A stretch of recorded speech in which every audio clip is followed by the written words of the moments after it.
রাজনীতিটা আমার মতে যে যদি আরেকটু সুন্দর পরিবেশ হতো রাজনীতির, তাহলে হয়তো অনেকেই রাজনীতি করার। সাংবাদিক ইলিয়াস শাকিব খানকে নিয়ে তার ফেসবুক পেজে একটি স্ট্যাটাস দেওয়ার পর থেকেই অনেক বেশি আলোচনা সমালোচনা হয়েছে শাকিব খানকে ঘিরে। এমনকি ইলিয়াসকে নিয়েও অনেক কথাই বলা হচ্ছে। রীতিমতো সাকিবিয়ান ফ্যানরা তো ক্ষেপে আছে ইলিয়াসের বিপক্ষে।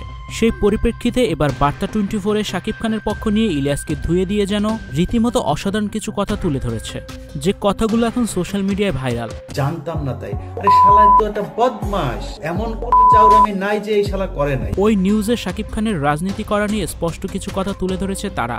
সত্যিকার অর্থে কি বলা হয়েছে সেখানে, শাকিব খান রাজনীতির সাথে কতটা জড়িত ছিল, এ বিষয়ে বিস্তারিত জানাবো আমাদের আজকের এই ভিডিওতে। তাই একটু সময় নিয়ে পুরো ভিডিওটি দেখে সঙ্গেই থাকুন। শাকিব খানকে বরাবরই অরাজনৈতিক তারকা হিসেবে দেখে এসেছে দর্শক। ক্ষমতাসীন দল কিংবা বিরোধী দল কোনোটির সঙ্গেই তার কখনো অতিরিক্ত সখ্যতা ছিল না। গত বছর জুলাই আন্দোলনে যখন তারকারা মোটামুটি দুটি ভাগে বিভক্ত হয়ে যায়, একদল ছাত্রদের পক্ষে আরেক দল শেখ হাসিনার পক্ষে, তখন শাকিব খান ছিলেন নিরপেক্ষ। এক পর্যায়ে অবশ্য তিনি ছাত্রদের পাশে দাঁড়িয়ে ফেসবুকে পোস্ট করেন। 5ই আগস্ট শেখ হাসিনা সরকার পতনের পর বিজয় উদযাপন করেন ফেসবুক পোস্টের মাধ্যমে। কিন্তু বছর ঘুরতেই তাকে নিয়ে শুরু হয়েছে নতুন চর্চা, নতুন বিতর্ক আর একরাশ সমালোচনা। কারণ তিনি গত 15ই আগস্ট বঙ্গবন্ধু শেখ মুজিবুর রহমানের প্রয়াণ দিবসে তার প্রতি শ্রদ্ধা জানিয়ে একটি পোস্ট করেছেন। তা বর্তমানে সুবিধাজনক অবস্থায় না থাকায় রাজনৈতিক দলের নেতাকর্মীদের ভালো লাগেনি। তাই তো বিশেষ কিছু দল, বিশেষ কিছু গোষ্ঠী তাকে নিয়ে যেন রীতিমতোই উঠে পড়ে লেগেছে। স্টুডিও 4D আপনাদের জন্য নিয়ে এসেছে শীতাতাপ নিয়ন্ত্রিত স্টুডিও সুবিধা, আছে অত্যাধুনিক মেকআপ রুম। বিস্তারিত জানতে এখনই কল করুন 01974860664। হাউসটি দেখতে চলে আসুন আমাদের ঠিকানায় শেখেরটেক রোড নাম্বার 9, বাড়ি 24। শুধু তাই নয়, তাদের ছবি টাঙিয়ে তাদের ছবির মধ্যে জুতা পেটাও করা হয়েছে। আর সেখানে তারা শাকিব খানকে নিয়ে বলেছে আওয়ামী দোসর, কালচারাল ফ্যাক্টিস্ট, নানা সমালোচনায় বিদ্ধত হয়েছে তাকে। আর এই ভয়টি তিনি আজীবন পেয়েছেন।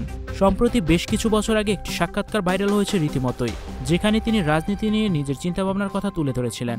বলেছিলেন এদেশের রাজনীতি নিয়ে তার আক্ষেপের কথা।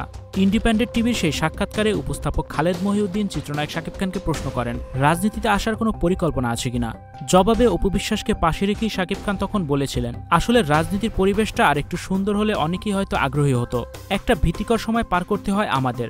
ধরেন আমি একটি দলকে সাপোর্ট করলাম, আমার দলটি যখন বিরোধী দলে যাবে তখন অনেক চাপের মুখে থাকতে হয়। অন্য কোনো কাজ বা আমাদের পেশার কাজ করতে দেওয়া হয় না, ক্যারিয়ার একেবারে ধ্বংসই করে দেওয়া হয়। এই ধ্যান ধারণা আপনি বদলাতে চান না?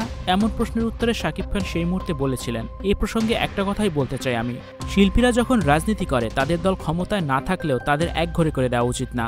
কারণ একজন শিল্পী তৈরি হতে অনেক সময় লাগে। রাজনীতি তো সবার গণতান্ত্রিক অধিকার। আমি যেহেতু এদেশের নাগরিক, একটা না একটা দল তো আমাকে সাপোর্ট করতেই হবে, কাউকে না কাউকে তো ভোট দিতেই হবে। সেক্ষেত্রে আমার মনে হয় যে সবাইকে একটু সহনশীল হওয়া উচিত। শাকিব খানের 13 বছর আগের দেওয়া এই সাক্ষাৎকারে যে ভীতি প্রকাশ করেছিল, তাই যেন অবশেষে ঘটল তার সাথেই। যদিও তিনি সরাসরি কোনো দলের হয়ে রাজনীতি করেননি, শুধু আওয়ামী লীগের সঙ্গে সম্পর্কিত মহান নেতা বঙ্গবন্ধুকে শ্রদ্ধা জানানোর জন্যই তাকে বয়কট ও সম্মানহানির মতো নেতিবাচকের মুখোমুখি পড়তে হয়েছে তাকে। আর এই বিষয়টি নিয়ে এখন সোশ্যাল মিডিয়ায় হচ্ছে অনেক বেশি আলোচনা সমালোচনা। Icon Focus 24 TV, powered by 4D Fourth Dimension। আমাদের চ্যানেলটি সাবস্ক্রাইব করে আমাদের সাথে থাকুন।